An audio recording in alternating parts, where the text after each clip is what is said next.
Pinagkaguluhan ng mga netizen ang kumalat na video sa social media ng isang babae na nasa loob ng tren na umano'y si Kisses Delavigne. Number 1 trending ngayon sa X ang dating Twitter ang hashtag na #Kisses dahil dito.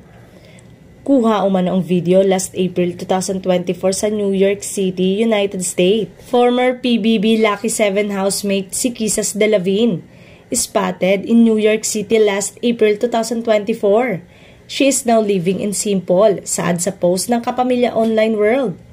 Narito ang reaksyon ng ilang fans. Ibang saya din talaga ang dulot mo, Kisses. Sobrang namiss ka namin, simpleng video lang, sobrang saya na sa pakiramdam.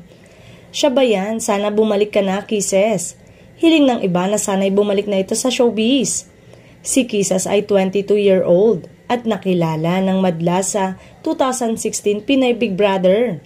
Nagsimula at naka-love team ng kilalang aktor na si Donnie Pangilinan bago lumipat ng GMA Network at tuluyan na ding hindi nagpakita. Nabuhay ang dugo ng mga kissable tawag sa mga fans niya nang makita ito at muling nabuhayan ng isang araw ay magbalik na ito sa showbiz.